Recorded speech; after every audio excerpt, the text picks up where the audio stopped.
Good afternoon, everyone. I thought of this how to introduce a film like 27 Down, a much loved film of mine. The one way to sort of start talking about it is to briefly introduce you to the Indian New Wave cinema or Indian New Cinema, right? What happened was in the late 1950s, there was a little bit of in the immediate post independence era, there was an interest by the state, then Nehru's government, to sort of get involved in film production or somehow play a role in the film production in India, right? And at that time, they had set up a committee which was known as, which was led by S.K. Patil, so it was called S.K. Patil Committee, and they had recommended, the committee after studying the Indian film industry had recommended the formation of Film Finance Corporation. And Film Finance Corporation, now it can be considered as an earlier avatar or ancestor of NFDC that we presently have. But Film Finance Corporation was instituted, and it was basically the mandate was to aid the film industry, right? And through 1960s, after it was instituted, many films were produced by FFC, but unfortunately, they could not recover the investment that they had made in those films, because including, I think, some of Satyajit Ray's films in 60s also were produced by, funded by Film Finance Corporation, right? So, but because these cinemas didn't really run in commercial theatres for long, etc., they didn't really recover the money. So by 1968, there was a concern about this as to how do we then keep this running, or, because, there were bureaucrats posted in Film Finance Corporation, so somehow it had to keep running. It was an institution already. So one of the ideas that FFC came up at that time was to come up with 3-4 sort of rules, let's say. So one was to make the budget really small. So when you fund really small budget films. Second was to encourage filmmakers to adapt already well-known literary works in Indian languages, especially in the primary Indian languages, or so-called 15 national languages that have been instituted in the constitution. So, and Hindi, of course, had the primacy in that as well. So the first 4 films of Indian New Wave cinema in '69, which came out, were all based on novels, which including Mrinal Sen's Bhuvan Shom, Kanku, the Gujarati film, and I'm forgetting the other 2, Uski Roti, of course, for Money Call. So all of them were based on adaptations of literary work, short stories or novels by eminent writers like Mohan Rakesh and Bana Phool.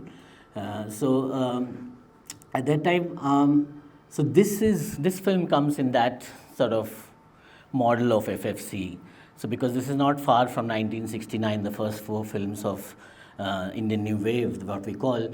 So 1973, this film was made, 27 Down, and it again, as it happens, is based on a Hindi novel by Ramesh Sharma called 18 Suraj Ke Paudhe, right?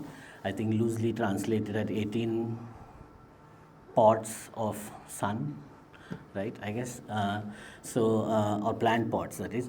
And so that's how this film kind of originated, right? Second way to think of this film, I think, is to think of the filmmaker, because Awtar Krishna Kaul, the director of this film, also the screenplay writer of the film. So he, because this is his only film, unfortunately, he had a premature sort of death in a drowning accident even before the film really became successful, right? Actually, I think a day or 2 before the national award was announced, so he never really could hear the joy of winning the national award for his own film. So it's his only film. So, and he was someone who born Kashmiri, but I think migrated very early to Delhi or Bombay, I forget, but he migrated out of Kashmir. Then he sort of he was working in the Ministry of External Affairs for some time, and then he went abroad because filmmaking was something of his passion. So he went and studied, I think he did a course in New York on filmmaking. And then he came back and he wanted to make films, and so he moved to Bombay, or then Bombay rather. So, and there, sort of, he somehow got now the third dimension comes in, which is the Kala Ghoda area of Bombay, which was very popular for artists to hang out at that, in that time in 70s, early 70s, with Jahangir Art Gallery and Cafe Samovar, right? So, and Avatar was a frequent visitor of Cafe Samovar. So, so somehow he got introduced to FFC's chief at that time, which was BK Karanjia, and he got this film produced. So I mean, this film was produced in those kind of networks, and that's how the film sort of happened, right? And this whole FFC's Indian New Wave mantra, so to say, was characterized by very few things. One was low budget, of course, but there is also a use of a lot of non-actors, right? So and shooting really on real locations. So you'll see all of these traits in this film. So minimum budget, minimum equipment, shooting on real locations, working with many non-actors, having only one or two lead actors sometimes, or professional actors. So that's the kind of milieu in which this film has been produced. So that's and the film won, of course. It traveled a little bit. It was shown. It won an award in Locarno Film Festival, and then it also won national award for cinematography and best Hindi feature film in '74. The film, of course, was completed in '73, but it had a commercial release, or rather theatrical release, in '74. So actually, very interestingly, just last week someone told me they saw or they watched the film in Mysore, and I had not even taken into account that a film from FFC produced film was even released in Mysore in those times. So it looks like it had a wider release and wider appreciation even when it came out. But I think interestingly, in the last few years, thanks to Instagram and the many cinephiles on Instagram, all these iconic shots of 27 Down have become very popular, and every now and then someone will send it to me and say, have you seen this film? So it kind of has a very interesting digital afterlife, which probably we can talk after the film. But yes, that's a little bit about the film. With respect to the story, I think it's a very rare film for us to watch, at least in Hindi cinema, I would say, because it deals with existentialism of a young male protagonist. So I think that's good for us to start watching the film. Thank you. Thank you for staying back for the conversation. I hope you enjoyed the film as much as I did. Clearly, what we talked about before, all the characteristics of the film are there. This was cinematography for this film was done by a first timer, as in he had just graduated out of FTII, Apurva Kishore Beer, who is AK Beer rather. As you can see, MK Raina, the person who plays the main lead, Sanjay, is a well-known theatre personality. I guess especially people in Delhi would know him quite well because he's very active there. So he's a well-known theatre actor. This was also his first film. He didn't pursue so much of a film career, so he remained in theatre. But this role of his is quite popular. So I guess I think we can start this conversation by talking a little bit about 1973 as a year, because I think for Indian art cinema, or rather offbeat alternative cinema, we had some great films releasing. We had 27 Down, we had Podatik from Mrinal Sen. 72, we also had Pratidwandi of Satyajit Ray. Then also we had Garam Hawa in 73, the Partition Saga by M.S. Satyu. I guess, Ashish, maybe that's the trigger for us to start talking about the year and 27 Down. The year. Yeah, thanks very much. No, I just wanted a quick framing argument. This whole series is called the Radical 70s, and I'll just say, I mean, it's been something that I've curated along with the Bangalore Film Forum, and many thanks to Vinayak and of course you and other friends for making this happen. I am very interested in the 70s, not only for autobiographical reasons, because that is the decade when I came of age, as it were. That's the decade that I actually saw for myself. but also because as a signifier, you might say, the 70s. The 70s began actually in the late 60s, and the 70s lasted well into the 90s. And this is actually an evidence in the films that we are going to be showing. So we started with Interview last month, which we showed. That is actually a late 60s film. There are a number of things I think about this time, and I think there's something of relevance to this time from the political present that we are in right now, which I'd like to explore a little bit.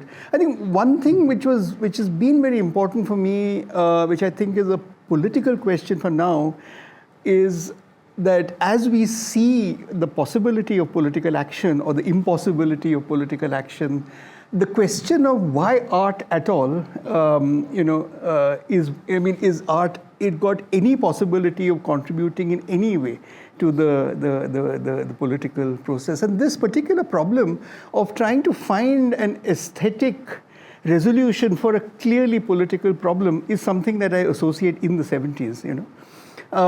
This is a very important connection that I want to make. And in this context, I want to speak about a particular condition that actually Kumar Shahani had introduced me to, a condition that he described as anomie.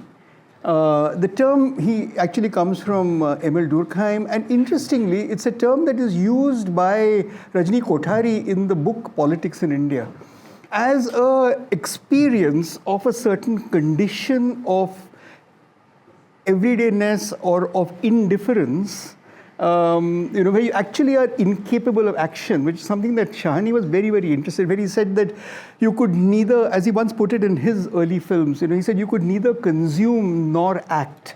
You actually had a condition of utter indifference. Now, it is true that there was some existential language within which but I think it went further than that. And I think, again, going by Kothari and Shahani's argument, this is endemic to a certain kind of political condition that for example, in Mrinal Sen's Calcutta 71, the end of that film about that young man who's 1,000 years old kind of thing. So it's like a kind of a displacement that takes place between, on the one hand, a hero who's incapable of any form of action and enormous action that's going on around him.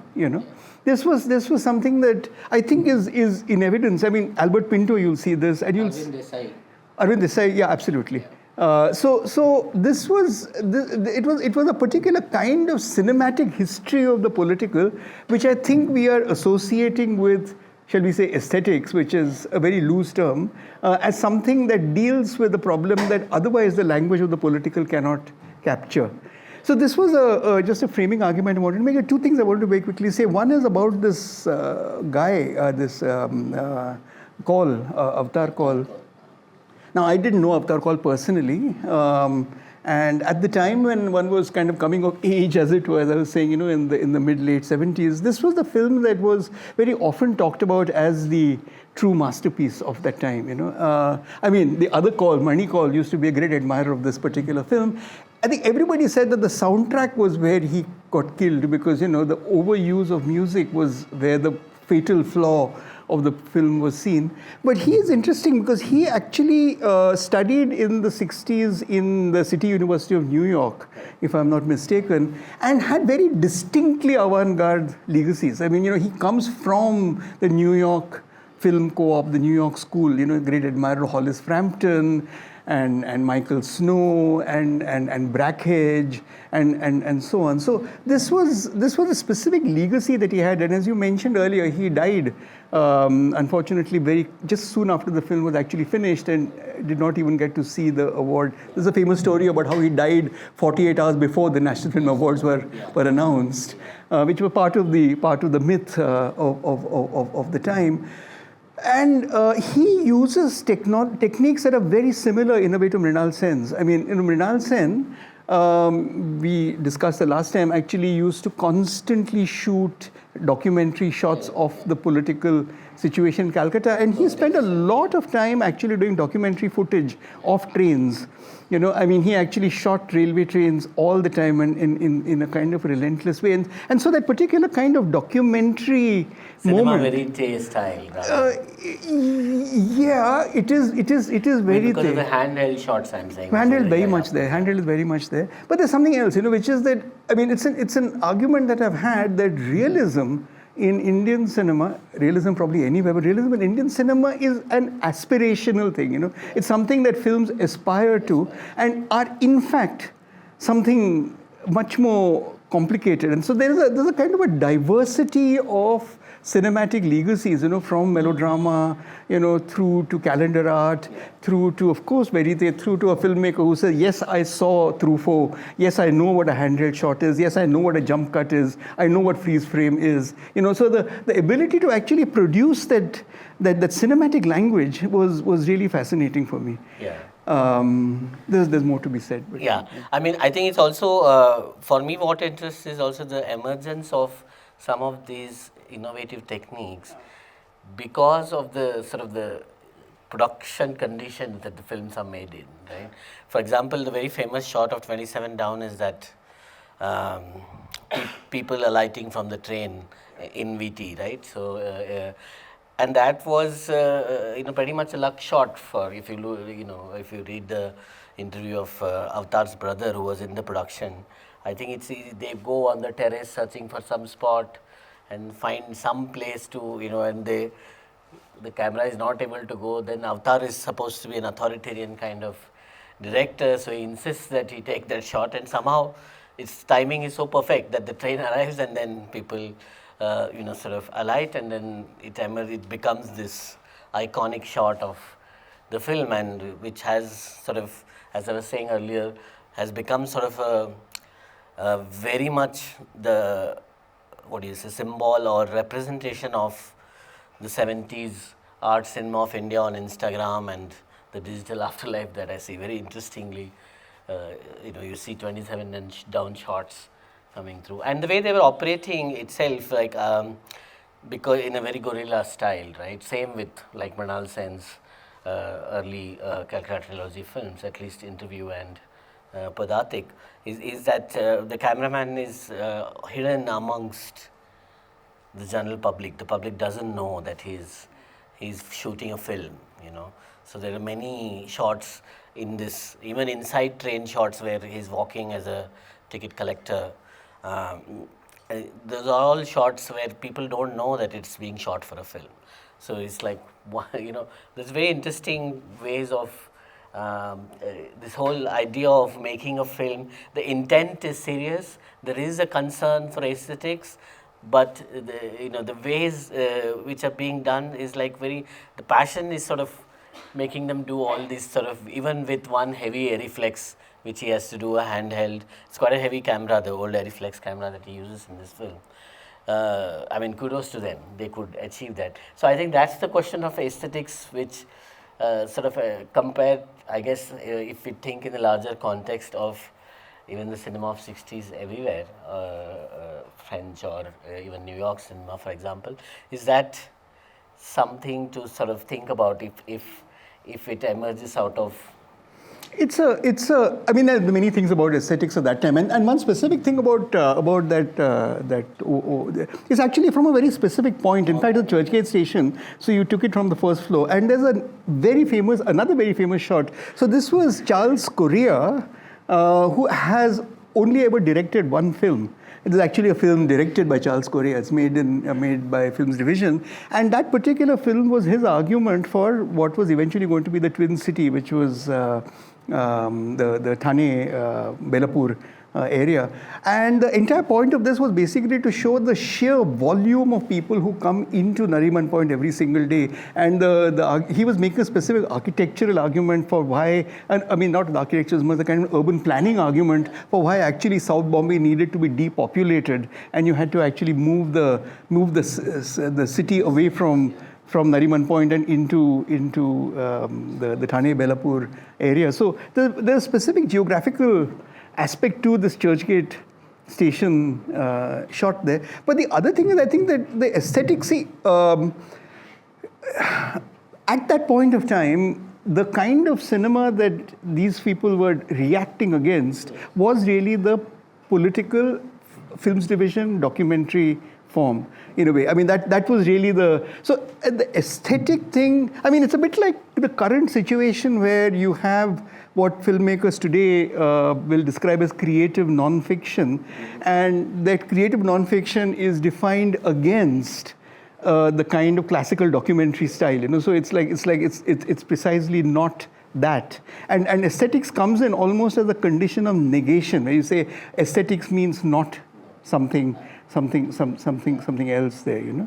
Yeah, I think that we can say about the whole new wave. It's against the sort of also the popular cinema aesthetic in a way.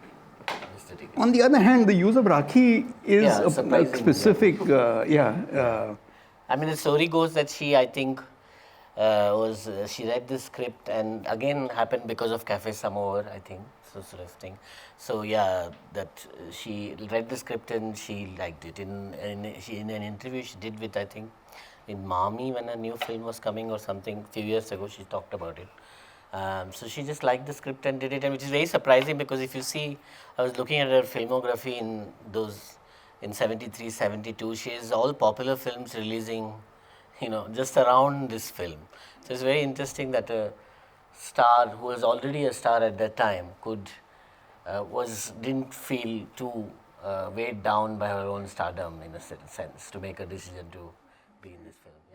Yeah, I mean, there were many things. I mean, one specific thing. I think there were two things really. One was that I remember Saeed Mirza, for example, specifically saying when he made Albert Pinto, as to whether he could have the courage to make a film with a song. So that Panch Lakh Ki Gaadi Hai thing is actually just about getting to be a song. And then he said, I'll now make a film with 5 songs in it. I'll make a film starring, I don't know, Amjad Khan. So the second was really the ability of the new cinema filmmaker to work with movie stars.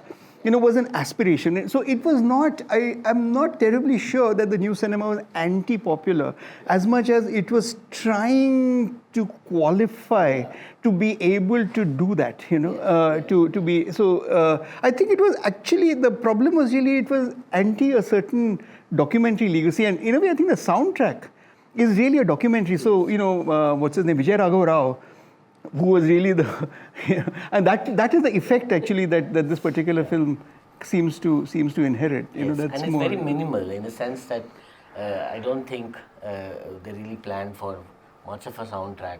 The music is maximal. No, in the sense like, if you see Baba Hari, who's credited for this background score, I think they were very, some are repetitions, right? I mean, I'm not saying in terms of music coming in the sequences, but more in the sense of how much of compositions was there, so they were, this constant use of the sitar and the pakhawaj. There is a reuse of the same kind of, like whenever he goes on to the train, there is that tabla, which, like, if when he's going to travel, you get by the end of it that there is the tabla going to come. It's like a premonition of that, right? So yeah, so I'm saying that that way there were only 3-4 which have been sort of reused repeatedly throughout the film to sort of create a soundtrack. And one song which is, again, somebody else has done it. I was just looking at, if you look at the credits carefully, it's not the music who's credited for music, it's someone else who has composed and sung it. So again, very interesting to think about how it was done, say, in contrast to other films. I mean, of course, the trope-wise, it's very clear. I guess it's a existential sort of narrative of this young man, Sanjay, who's sort of has an overbearing father and which has and is very indecisive. Clearly, cannot decide what he really wants. So, which I think was more relatable when the film released. There was a lot of the trope really hit home with many youngsters. I feel, I don't know the original novel. I haven't read it. I couldn't find it. It's interesting, the novel. Yeah. So two things. I mean, one is that particular novel, from what little I'm aware, I've also not read it for myself. One doesn't have the Hindi, unfortunately. I mean, the use of the train. In fact, he begins, I believe, and the author has a 2-page forward where he constantly mentions gati, the whole thing about the speed of trains, and he even uses the sound effect, to talk about the train. That was something that he was fundamentally interested in. And he says something like the futurism, and he uses the word futurism. The futurism has to catch up with the speed. That even futurism isn't necessarily able to capture the speed of the movement. And for him, the interest apparently was the idea of free associative, free think, like thoughts that move from, the idea of not having a starting point or an ending point, that, you are in this kind of condition of permanently being somehow suspended in between thoughts, which are, that. So he was it seems like and that was the one thing that Awtar Kaul, I think, got very interested in from that novel. Was the idea of neither beginning nor end, that sort of in between kind of condition, which was interesting. And I don't know any other film that specifically kind of puts time in such a circular kind of way. I mean, there's of course all kinds of legacies, and the train, of course, has long histories. I mean, I was thinking about, for example, Bimal Roy's version of Devdas, where you literally travel through the country. I mean, there is literally he's just moving from one place to another as a form of trying to get away from himself, almost. I mean, that being there's a specific cinematic legacy there, I think. Yeah. So. Yeah. Yeah, and of course, overused also train in sense of metaphors in the film, right? So everything has to happen, and he's also born sort of amidst two stations. So, yes, I guess we can open it up for questions. And what we notice is every filmmaker or who are associated with, everybody are emerged from FTI. Even though FTI was formed in 1960, first 10 years we don't see that much urge coming out of FTI. So only in 70s we could see that emerge from FTI, all came out. As an historian, can you have any insight on that one? Two things. I mean, as Basav was saying earlier, the opportunity opened up by the Film Finance Corporation in 68, 69 actually allowed for a certain kind of cinema to emerge, right? I mean, so it's really interesting that Sara Akash, Bhuvan Shom, and Uski Roti were all shot by K.K. Mahajan with the same cinematographer. And they actually, the first film came out first, second, literally because they were all waiting for Mahajan's time.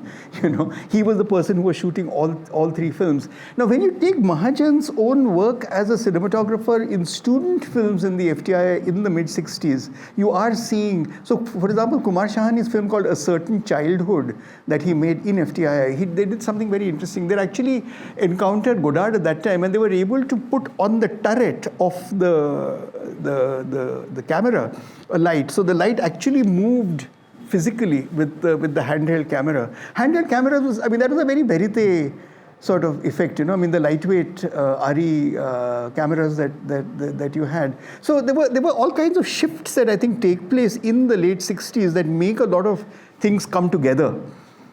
I think it's the ecosystem, like he's saying, more also from the production ecosystem. And I guess whoever has worked in, say, commercial cinema in 60s from FTII, we wouldn't probably, especially if they're technicians, we wouldn't probably know them like we would know, say, a cinematographer in a art film, right, or a new wave film, right? So, but I'm sure that, all the graduates of 60s would have gone and done something and make a mark. Anyways, a little bit, how to think of that is a little bit tricky, anyways.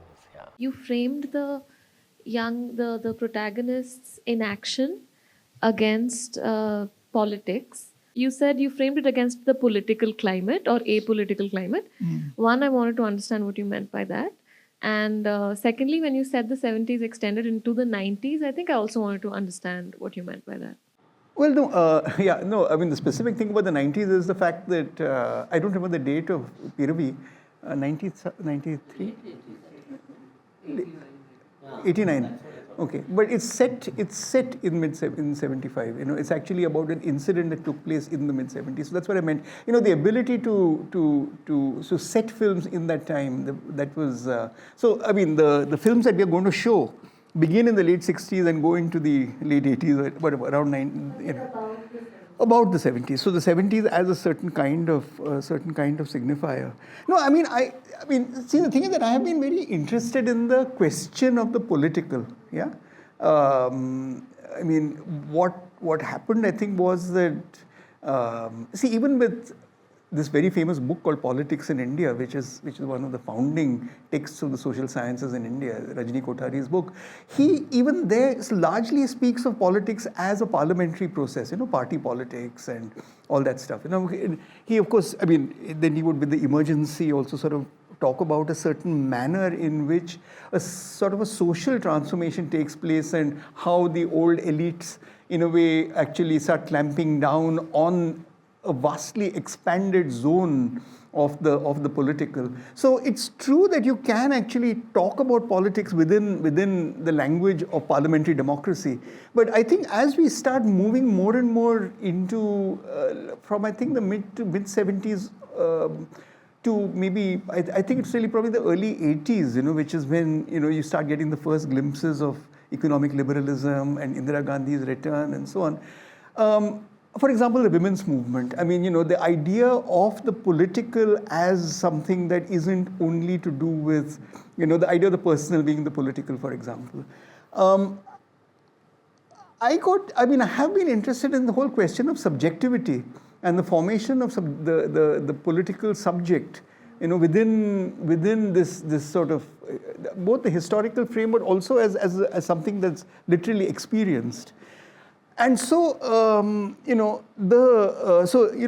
one thing I think you mentioned it earlier, that a lot of the literature of this time for the new cinema was actually coming from, the Nai Kahani. There would be, for example, Bhisham Sahani or Rajendra Yadav, Sara Akash, but Manu Bhandari, and so many others. So, it was a certain, it had an existential legacy. But as Bhisham Sahani actually talks about it as being almost like the idea of the new man, this film called Adharshila? Okay, so this is a filmmaker called Ashok Ahuja who made a film which was about him making a film.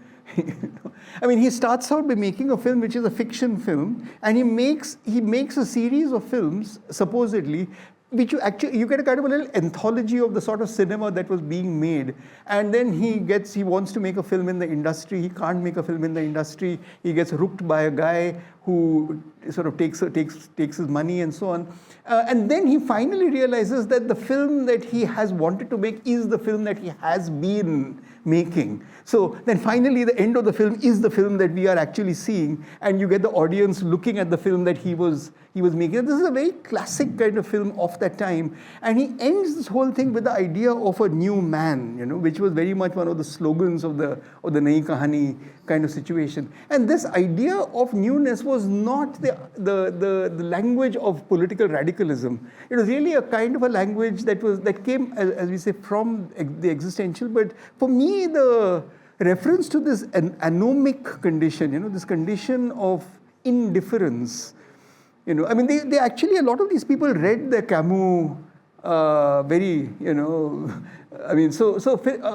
writers that kind. Beckett was actually quite important for the 70s. So it is a very different definition of the political than what you usually get, and I'm very interested in exploring some of those when one talks about the radical 70s, because it's a new way of framing the radical, I think, and it's something that becomes very important going back. One little thing about the print. Quick little aside, this is something that's done in partnership with the National Film Development Corporation and the National Film Archive of India. And many of the films, in fact, all the films that we're going to be showing are films that have been recently remastered. Now, there is something that's happening in Indian cinema, which is that you're taking films which come from a very messy production history and cleaning them up. You're actually creating. So if you see Pathet Panchali today, you will see a pristine, cleansed, scrubbed clean Pathet Panchali of the kind that Subrata Mitra would never have seen. He would have got a heart attack if he saw this Pathet Panchali, because they've actually cleaned it so utterly that it's become a strange sort of. Ritvik Ghatak's Tita Shakti Nodinam is a bit like that as well. For me, the NFAI, NFDC work, because what they're doing is that they're actually doing a straight dump. They actually do a 2 or 4K dump from the original negative or the original master positive, and you get it sort of warts and all. It allows me to look at these whatever artifacts that we see as though they were a kind of a remnant of something that used to be cinema. I quite like that. I think it actually is more faithful to that time with its peculiar roughness or these sort of sometimes overexposed kind of quality, because it evokes the cinema as one knew it, which is far better, far more interesting for me than these sort of remastered, scrubbed clean kind of prints that you see. I mean, I was in Mami last week and there were 3 such films, including Ghata Shraddha. I have a feeling that I'm going to have serious problems with the Ghata Shraddha that I'm going to see whenever it is that it's Mami. They showed it. I couldn't see it there, but I did see Maya Mirega. I have severe objections to the way in which Manthan, for example, has been done, and I'd much rather work with these kinds of results. And NFA has explicitly said that, look, we are giving you digital copies which actually work, because they don't clean them. They not have doing any restoration. They have that history to them, which, I mean, I think it also sort of works with the kind of what one has in another context. No, but in case of 27 Down specifically, the earlier copy which I have, for example, is also an NFI copy. So I'm not sure if if it's their own digitized copy of earlier times. So I'm not sure if it's. Yeah, but there could be all kinds of reasons. I don't know. We'll have to investigate further. Yeah, we can investigate further. One of the best remastered version I've seen is Edward Young's Brighter Summer Day. Sure. Right? Like, I would rather watch a 4K restored version than another version. Edward Young, as a filmmaker, he has a very beautiful aesthetic. In Yi, there is that small TV that CC camera is recording and stuff. So I will miss all those details if I'm not watching a good print. I would rather watch a cleaned 4K version, because that's what even Edward Young would have wanted me to watch. That I'm not sure about. Huh?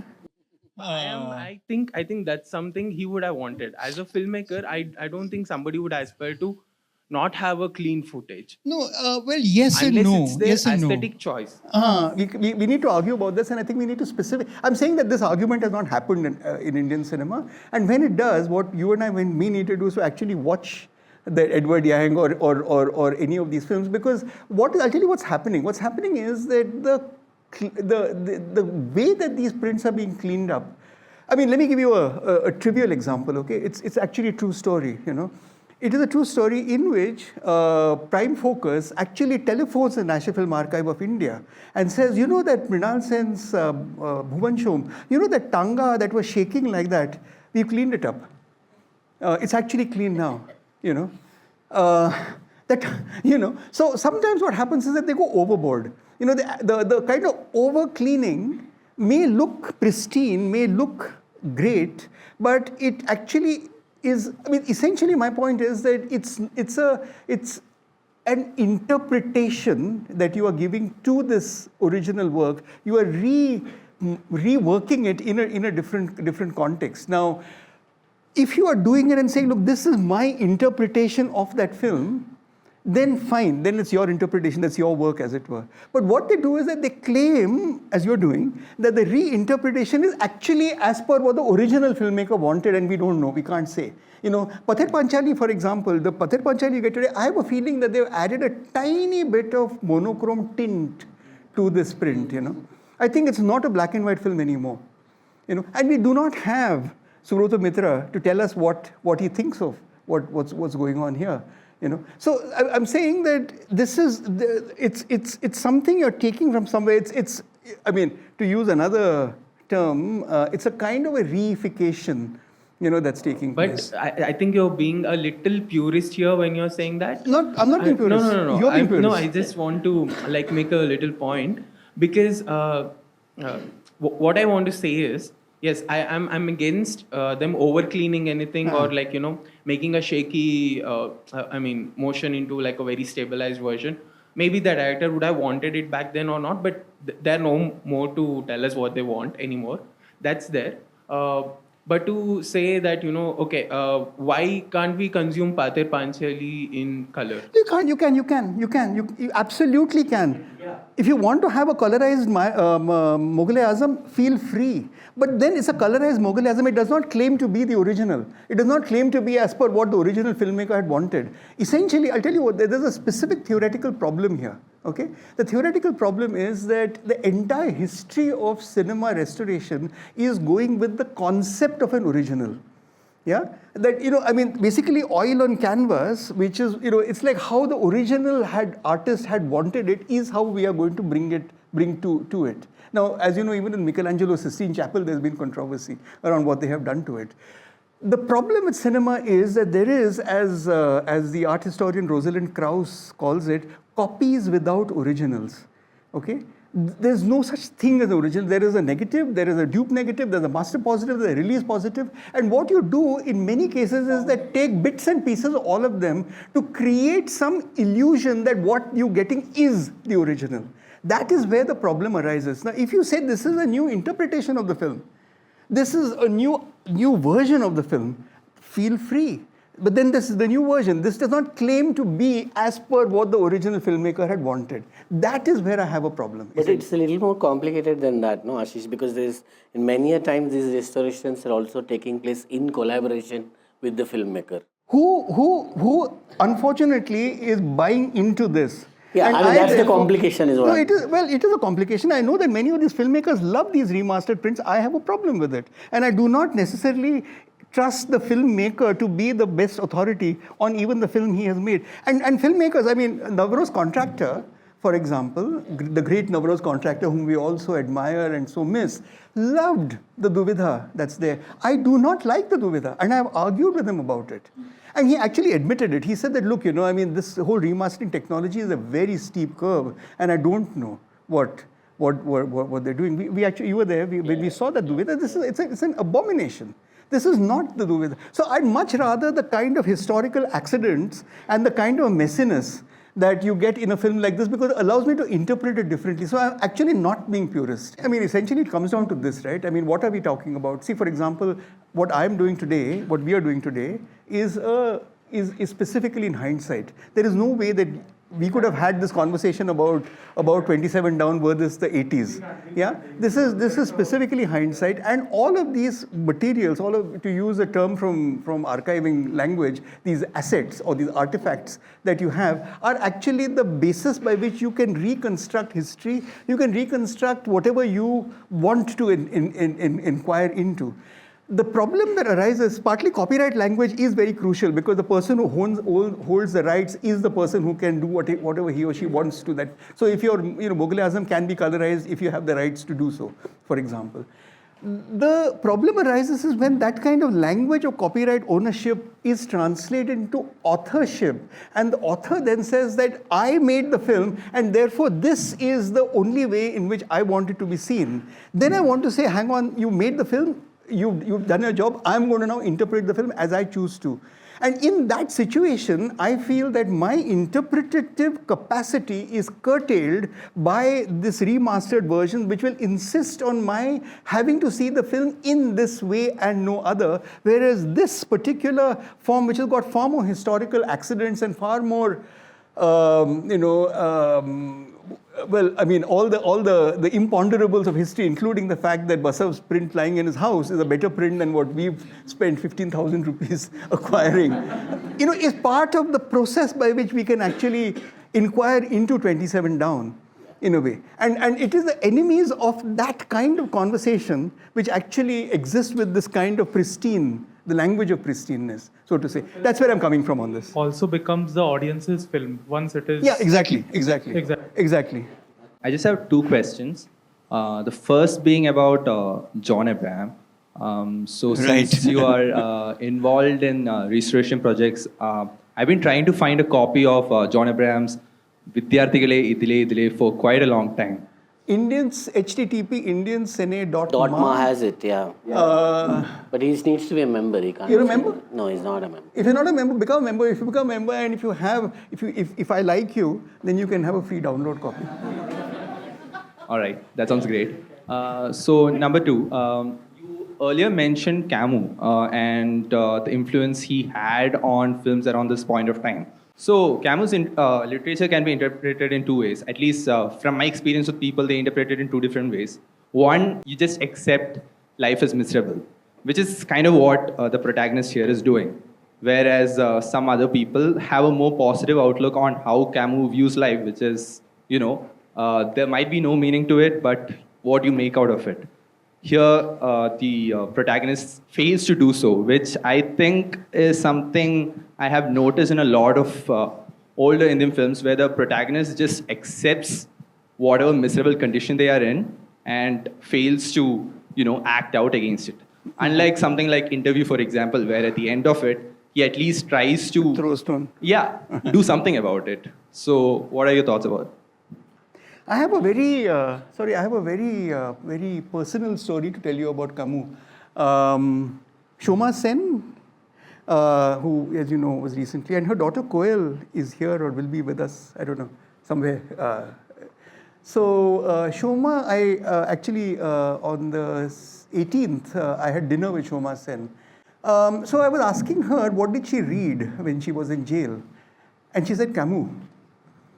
Now, I asked her, why Camus? And she said, well, because in a way that Meursault, the character, actually speaks to the condition that she was trying to understand. Now, this is important for me. This gives me some kind of an idea into how to understand Camus, why someone like Shoma Sen would, in this situation, want to read that text. And she was saying she read it compulsively and through, and she really has things to say. I feel that converting a condition into an action this is the old cathartic argument, the Ankur, that little boy throws a stone, was something that my generation abhorred. We really felt that he had sold the revolution down the river because he had appropriated it, he'd commodified it, he'd converted it into this, and he'd given everybody a gesture with which they could say, okay, fine, great. Now we have rebelled, as it were. I am less sure about the end of Interview because I think that is a more complicated end than the end of Ankur. But I quite like the idea, the Kumar Shahani idea of someone who is actually incapable, as he said, I'm quoting him verbatim, he said he can neither act nor consume. So for example, he is incapable even of sexuality. He's incapable of consumption. Even the food. So it's a very strange sort of condition that we're talking about. And in that particular condition, we're not able to act, certainly not throw a stone. Then that's reflective of that time, in my view. Yeah, Siddharth. Hi, thank you for this. I wanted to see this film all my life, so it's great that I could see it today. But I was trying to think about your original remark of looking at this film in terms of the political history of the 70s. And the one thing that struck me is that 74 is the year of 2 great strikes. Yes. One is the railway strike, and the other is a lockout that turns into a strike with the life insurance corporation. And the two the two main characters. It's also the Ahmedabad strike. Ahmedabad student strike also. Yes, but I'm talking about industrial trade, industrial relations. And they're central because the railway strike actually produces some of the conditions that precipitate the emergency. But it's interesting to see a railway employee and an LIC employee fail to consummate their solidarity in any action. But the restlessness of the film is what really interests me, is that it's one of the most restless films that I have seen. And I can't help thinking that it's shot in 73. The strikes are brewing in the railways and in the LIC and all these situations. And very early on in the film, the one thing that you think about is injury and the lack of compensation and the turn that the family fortunes have because this father is injured. And a lot of the issues of the railway strike were not so much about pay, but about conditions of work and compensation. So it's just a thought that came to mind. Yeah, thanks for reminding us of that. Yeah, all the strikes at the same time. Yeah, I just want to add, like, I guess John Abraham's talking about John Abraham. Oh, yeah, yeah. I guess Amaran would be a very great addition to the whole set of like films like a revolutionary 70s, where there is like actual like talk about Naxalism and how a very personal story connects to the whole, Naxalism. has a great copy of Amaran. No, yeah. And I have a story about Amaran, which is that I love that story. I must tell you this because Beena Paul edited the film. And you might know, I mean, we actually have this thing about him actually selling shares of the film to anybody who'll give him 100 rupees, Odessa. I persuaded the Kochi Biennale to inaugurate, I think maybe the 2 times, whenever it was 2 or 3 times ago, to inaugurate the Biennale with Amaran.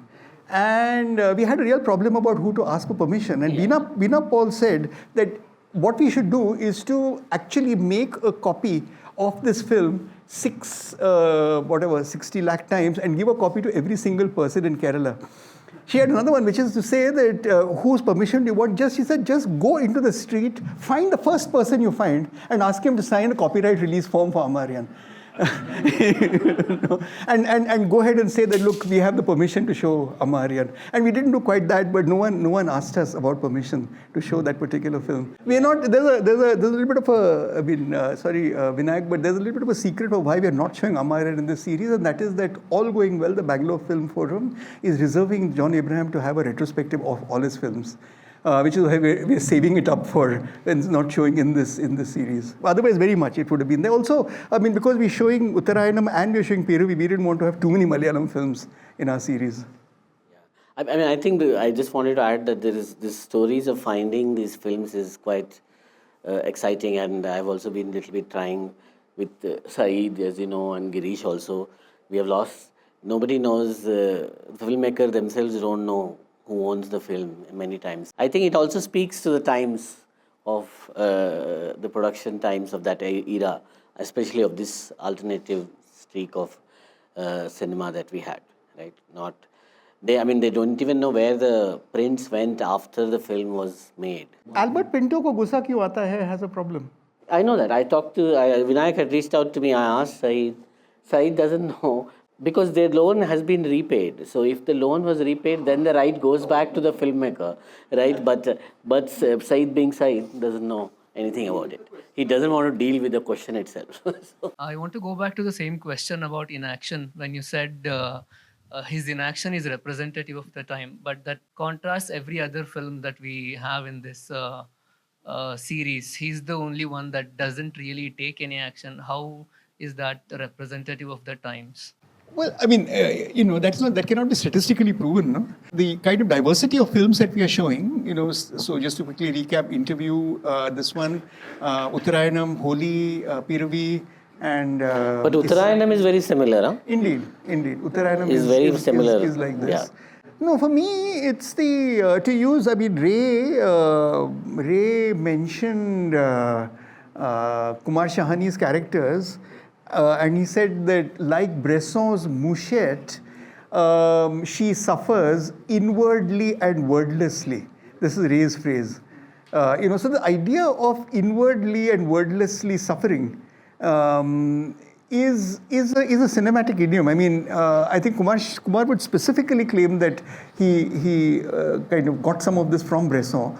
But for me, I mean, I'm saying I think that this kind of anomic condition is what really, for me, and as I said, the kind of coincidence of discovering it as something that Kothari talks about in his book was something that opened up a space of the political for me in this kind of cinema. And the connection further with the protagonists of a number of these new novels that had come at that time. In Maharashtra, for example, there is the famous writer Khanolkar, C.T. Khanolkar. So he would often work with these kinds of characters, this idea of a kind of an everyday life and daily routine and so on, with no so-called revolutionary possibility or no capacity for acting out. And I think Arvind Desai ki Ajib Dastan also fits this whole bill of inaction, but there is a skirmish with ideas. Yes. Thanks a lot. Thank you, Ashish, for inviting me.